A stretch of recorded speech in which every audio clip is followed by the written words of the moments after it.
소입에 서 있습니다. 아직 단풍놀이가 본격적으로 시작되지는 않았는데 가을이 되면 왠지 가만히 있으면 안 될 것 같고 어디론가 떠나고 싶고 떠나야 될 것 같지 않습니까? 가을이 되면 우리가 무더워서 못했던 일, 무더워서 가볼 엄두도 못 냈던 곳, 또 곧 겨울이 오면 너무 추워서 엄두가 나지 않는 곳, 그런 일을 하고 싶은 마음이 누구나 들게 됩니다. 여행을 하고 또 떠나는데 혼자는 조금 적적하고 어떤 사람과 함께 가고 싶으세요? 좋은 친구, 내 마음을 받아줄 만한 사람, 내가 어떤 이야기를 해도 내 속에 있는 얘기를 그냥 편하게 나누고 들어줄 만한 사람, 그런 사람이 옆에 있다면 여행길이 훨씬 더 아름답지 않겠습니까? 그런데 아무리 좋은 사람과 아무리 마음이 편안한 사람과 함께 여행을 하더라도 내 마음이 다른 데 가 있으면 그 여행길은 아름답지 못합니다. 내가 옆에 좋은 사람을 두고도 내가 각종 걱정으로 마음을 가득 채우고 있으면 그 좋은 사람이 보이지 않습니다. 내가 혹은 다른 큰 욕심이나 내가 뭔가를 이루어야 되겠다 하는 내 마음의 간절한 소망으로 마음이 가득 차 있다면 옆에서 하는 사람의 이야기를 들어도 잘 들어오지 않습니다. 함께 가고 있는데 함께 있음을 느끼지 못하는 이상한 경험, 신기한 경험을 한 분이 여기 아마 많이 계실 겁니다. 저는 어릴 때, 초등학교 다닐 때 저희 아버지와 함께 매일 동행을 했습니다. 아버지가 출근하셨다가 퇴근하는 그 길에 통근버스가 내리는 정류장에 제가 항상 가서 기다렸습니다. 아버지를 기다렸다가 정류장에서 집까지 돌아오는 길이 한 걸어서 30분 정도 되는데 그 길을 매일같이 걸어 다녔습니다. 아버지 입장에서 얼마나 좋았겠습니까? 아들이 와서 그 정류장 앞에 딱 기다리고 있으면 얼마나 뿌듯하고 좋았겠습니까? 그래서 매일같이 정류장에서 집까지 한 30분 되는 거리를 다니면서 많은 대화를 나누었습니다. 그런데 사실 어린 저는 다른 목적이 있었습니다. 아버지를 만나러 가는 목적이 겨울에는 호빵을 먹고 싶어서 그랬고 여름에는 아이스크림을 먹고 싶어서 항상 아버지 퇴근길에 기다렸다가 가다가 들리는 가게에 가서 호빵을 하나 사달라고 해서 그거 얻어먹고 여름에는 아이스크림을 하나 받아서 그거 먹고 돌아오는 즐거움에 매일매일 아버지를 기다렸습니다. 그런데 지금 와서 생각해 보니까 참 신기한 것은 아버지가 저에게 수많은 얘기를 하셨는데 또 저도 많은 얘기를 했는데 그런 이야기는 하나도 생각나지 않습니다. 그런데 그 호빵집 가게는 또렷이 생각납니다. 가게집 아주머니 얼굴도 기억이 나고 들어가면 왼쪽에 뭐가 있고 오른쪽에 껌이 있고 몇 번째 단에 어떤 과자가 있었는지도 다 생각이 납니다. 저는 마음이 아버지와 대화하는 데 가 있지 않고 저는 호빵 하나 또 아이스크림 하나 거기에 가 있었기 때문에 많은 이야기들, 수많은 동행의 대화들이 하나도 생각나지 않는 겁니다.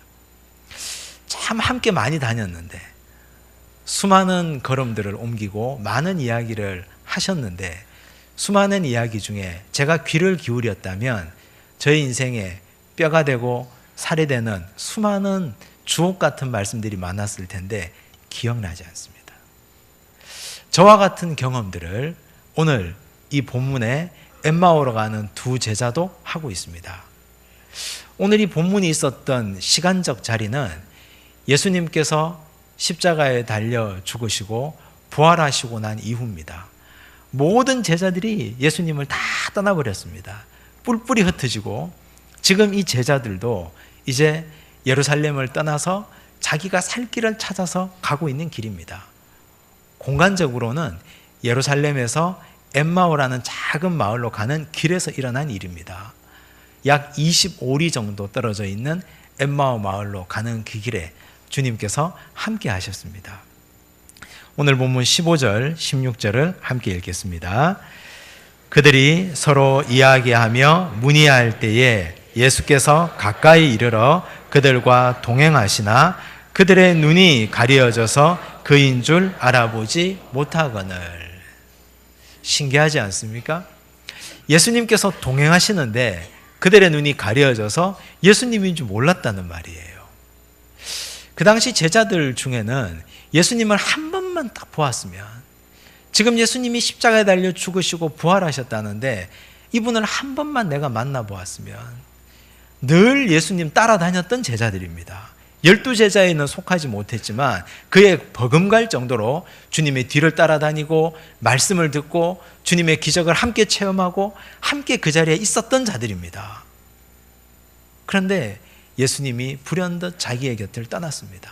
한 번만 만나봤으면, 한 번만 주님의 채취라도 내가 느껴봤으면, 그랬던 사람들입니다. 그런데 주님이 그와 함께 동행하는데 25일이나 되는 길을 함께 걸어가는데 그들의 눈이 가려져서 동행하시나 깨닫지 못했다. 왜 그랬을까요? 왜 함께 동행하는데 깨닫지 못할까요? 21절 말씀 보겠습니다. 제가 읽습니다. 우리는 이 사람이 이스라엘을 속량할 자라고 바랐노라. 이것 때문이죠. 우리는 바랐노라. 이 제자들이 예수님에 대해서 가지고 있는 자기 생각으로 가득 차 있었기 때문입니다. 어떤 자로요? 이스라엘을 속량할 자로. 말을 바꾸면 예수님의 모든 제자들, 12제자를 비롯해서 예수님을 따라다녔던 모든 사람들을, 그들은 예수님이 이스라엘 백성들을 로마의 압제와 그 굴레에서부터 해방시켜줄 정치적 구원자로만 생각했습니다. 그도 그럴 만한 것이, 예수님을 따라다녀 보니까 보리떡 5개, 물고기 2마리로 남자만 5,000명을 먹이십니다. 만약 이 예수님이 왕이 된다면, 만약 이 예수님이 우리 군대를 이끄는 지도자가 된다면 군량미 걱정은 안 해도 되겠거든요. 요 정도 요만큼의 식량만 있으면 모든 사람들을 다 먹이니까 군량미 걱정을 왜 하겠습니까? 이분이 우리의 왕이 되면 우리는 로마와 싸워도 이길 수 있다. 또 맹인도 고치시고 안전뱅이도 일으키시고 수많은 각색 병자들을 다 고치십니다. 사람들은 그런 생각을 했습니다. 아, 내가 전쟁하다가 활에 맞아도, 칼에 베여도, 내가 심각한 부상을 입어도 이분이 나의 임금이 되면 나는 다시 회복될 것이다. 심지어는 죽은 자까지 살리시거든요. 썩어서 냄새가 나는 나사로까지 주께서 살리시고, 회당장 야이로의 딸도 주님이 살리셨습니다. 죽은 자까지 살리는데 내가 전쟁하다 잘못되어서 전사해도 주께서 나를 살리실 것이니 나는 걱정 없다. 예수께서 나의 왕이 되시면 우리는 예수님을 따라가서 이스라엘 민족의 구원과 부흥을 이룰 수 있다. 우리가 얼마나 피폐한데, 저 로마의 압제가 얼마나 괴로운데 이 예수 따라가면 구원을 이룰 것이다. 이스라엘 백성들 12제자를 비롯한 모든 사람들은 예수님을 통해서 이스라엘 민족의 해방을 꿈꿨습니다. 그런데 우리가 잘 아는 예수님은 하나님과 인간의 중보자입니다. 누구와 누구를 잇는다고요? 하나님과 인간. 완전하신 하나님, 죄 지은 인간, 이 사이를 연결하는 중보자이십니다. 즉, 우리 인간은 예수님을 통해서 하나님께 나가야 됩니다. 우리 인간은 예수님을 통해서 하나님을 만나야 됩니다. 그 중간에 다리 역할을 하시는 분이 바로 우리 예수님이십니다. 그런데 예수님 제자들, 예수님 당시에 많은 사람들은 다 예수님을 통해서 최종 도달하고 싶은 목적은, 자기들이 바라는 목적은 이스라엘 민족의 해방이었습니다. 자기들이 바라는 게 너무 많은 거예요. 이게 너무 큰 거죠. 그러니까 동행하는 예수님이 보이지 않습니다. 이게 비단 2000년 전 이 사람들만의 문제일까요? 그렇지 않습니다. 오늘 우리도 예수님을 통해서 내가 이루고 싶고 내가 바라는 게 너무 많습니다. 어떤 이는 예수님을 통해서 돈을 많이 벌고 싶고, 어떤 분은 예수님을 통해서 자녀의 취직 문제를 해결하고 싶고, 어떤 이는 예수님을 통해서 내 건강의 문제 100년 장수하고 싶고, 어떤 이는 예수님을 통해서 내가 유명해지고 싶습니다. 예수님을 통해서 내 최종 목적지가 아버지 하나님이 아니고 내 최종 목적지가 내 욕심이 저 끝에 있습니다. 누구를 통해서요? 예수님을 통해서. 21절 말씀을 바꾸어 읽으면 이렇게 읽을 수 있겠죠. 우리는 이 사람이 나를 유명하게 만들어줄 자라고 바랐노라. 나는 이 사람이 나를 부자 되게 해줄 자라고 바랐노라. 우리는 이 사람이 내 자녀를 좋은 곳에 합격시켜주고 취직시켜줄 자라고 바랐노라. 우린 그렇게 주님을 생각하고 있습니다. 사실 내 마음속 깊은 곳에는. 그러니 주님과 함께 동행하고 있는데, 함께 걷고 있는데 보일 리가 있나요? 한 아이가 참 좋으신 아버지와 매일같이 그 길을 함께 걸어도 그 먹을거리 하나에 눈이 팔려서 그 마음이 가 있어서 아버지가 하는 모든 말을 하나도 기억하지 못하고 그렇게 수년의 시간을 보냈던 철없는 아이처럼 우리는 오늘 그렇게 살아가고 있습니다. 그래서 주님이 보이지 않습니다. 예수님의 제자들, 이 엠마오 마을로 가는 이 두 제자뿐만 아니라 오늘 우리도 역시 그런 길을 함께 걸어가고 있는 건 아닌가, 그런 생각을 해봅니다. 여러분들은 어떻습니까? 우리가 아는 복음송 중에 보혈을 지나라는 찬양이 있죠.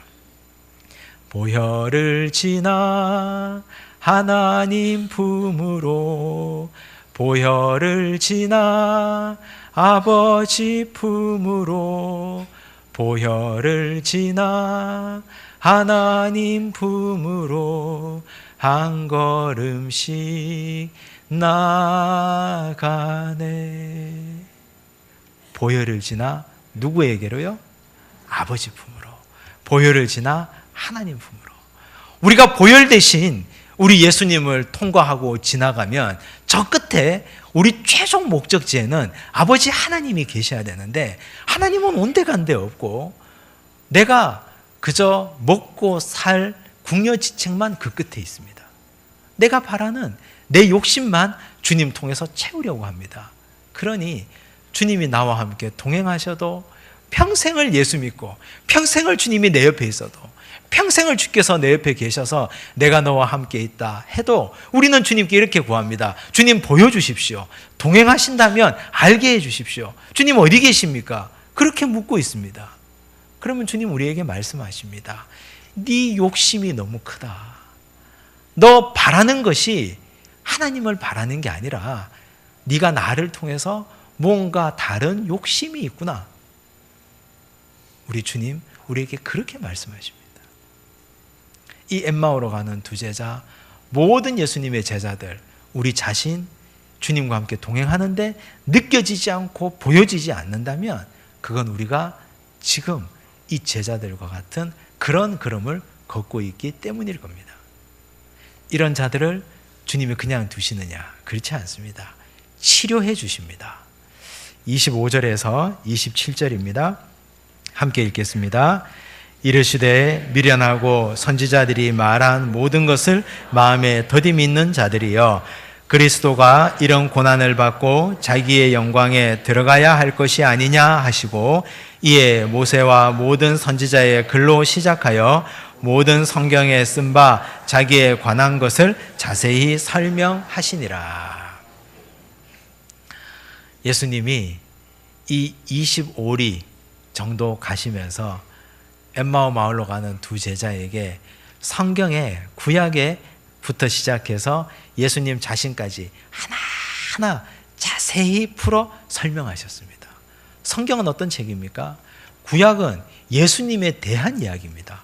오실 예수님, 그분이 오시면 이런 역사가 일어날 것이다. 신약은 오신 예수님에 대한 이야기. 오신 예수님 이후에는 그 예수님이 다시 재림하실 이야기, 그런 이야기로 가득 차 있는 것이 성경입니다. 단 한 분 예수 그리스도를 정점으로 해서 모든 성경이 그분에게 수렴되어져 가는 과정이 다 성경입니다. 예수님이 3년의 공생의 기간을 통해서 제자들에게 성경을 다 가르쳐 주셨습니다. 말씀을 다 깨닫게 하시고 가르쳐 주셨는데 그 말씀이 다 이런 말씀이셨습니다. 고난받으시고 죽으시고 부활하실 것이다, 재림할 것이다 하는 말씀을 다 하셨습니다. 그런데 제자들은 들리지 않습니다.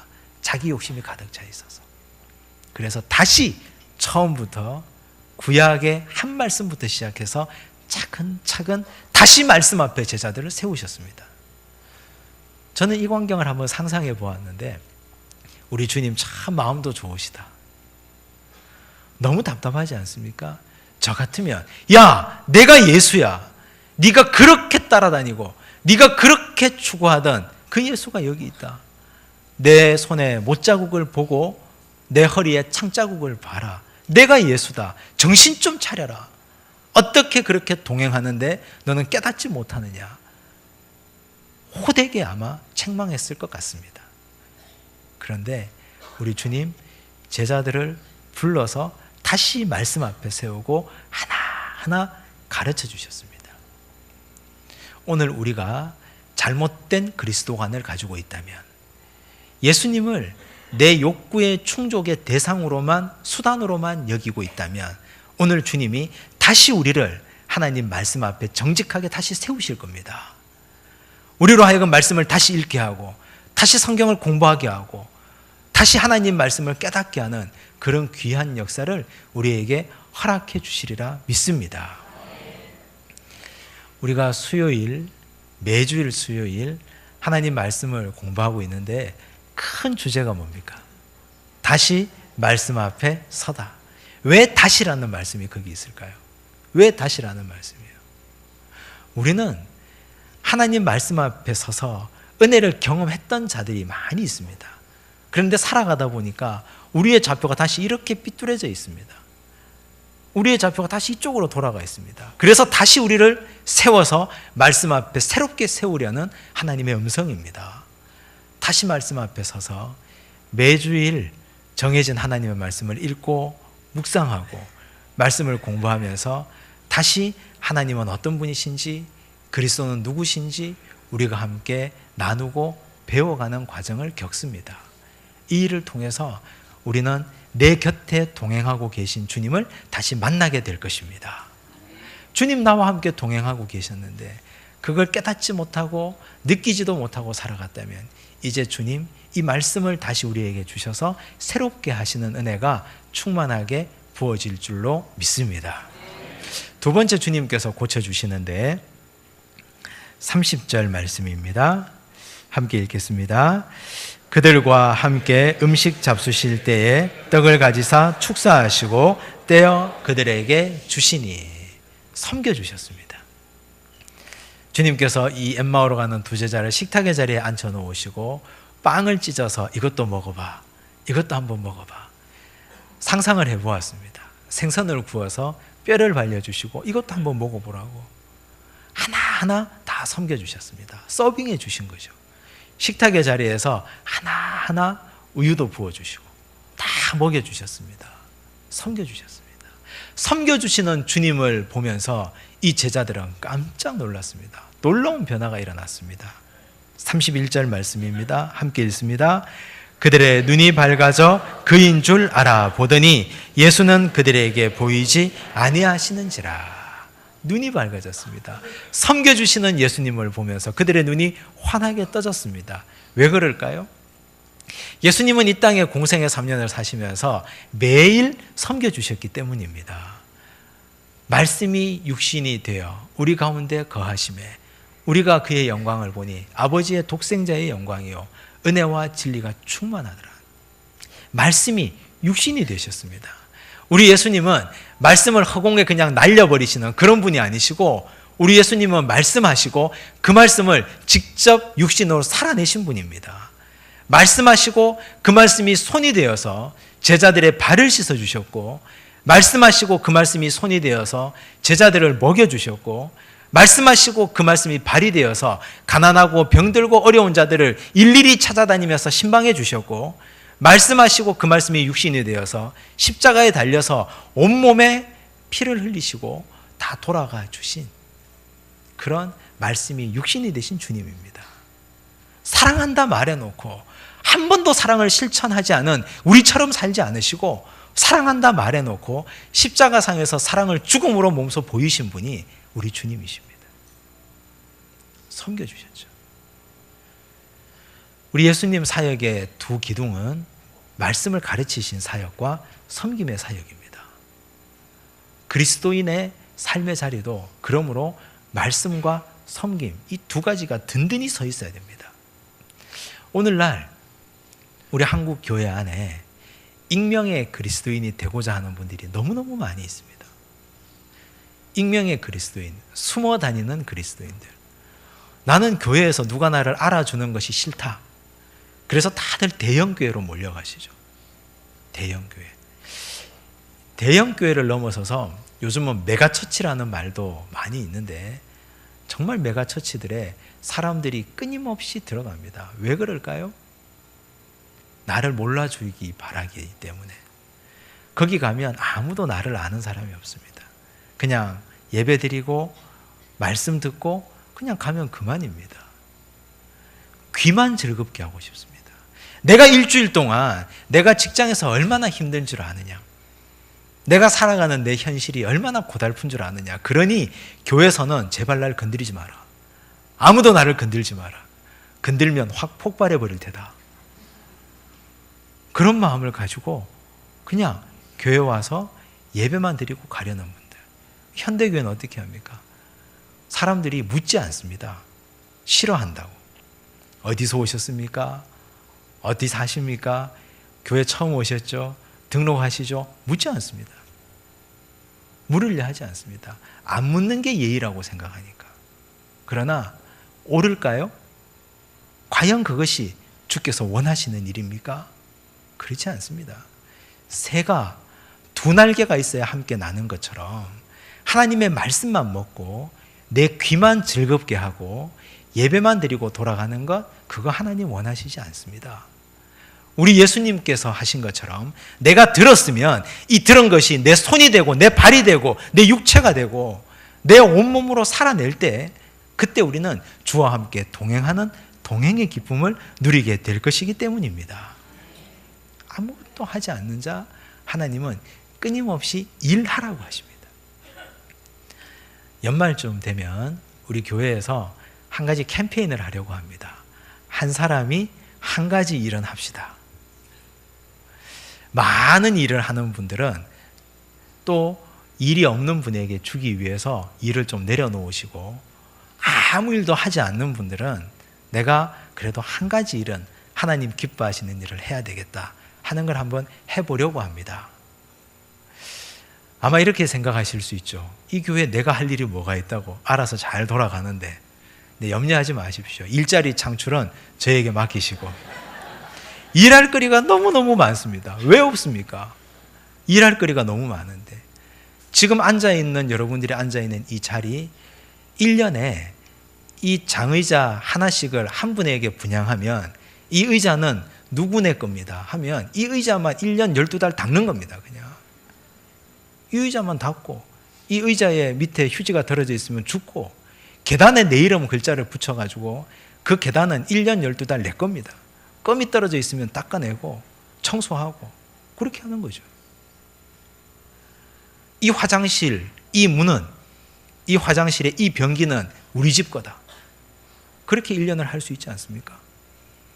우리 교회 주차장에 있는 수많은 나무들 1년 동안 내가 돌보겠다. 일거리가 너무너무 많습니다. 우리가 주와 함께 동행하는 걸 경험하기 위해서는 섬김의 자리에 계셔야 됩니다. 예수님이 섬길 때 그 섬김을 보고 눈이 밝아진 것처럼 우리가 주의 자리에서 작은 것부터 하나하나 섬겨 나갈 때, 그때 우리는 눈이 밝아져, 아, 주님 동행하고 계시는구나. 주님 나와 함께 동행하시는구나. 그러면 시리에 빠져서 예루살렘을 떠나서 사명의 자리를 떠나서 절망하고 낙심해서 엠마오로 가는 두 제자가 발걸음을 다시 돌려서 예루살렘 사명의 현장으로 다시 돌아오게 될 겁니다. 여러분들 인생에 기쁨이 사라졌습니까? 즐거움이 사라졌습니까? 사는 낙이 없어졌습니까? 다시 말씀 앞에 서보시기 바랍니다.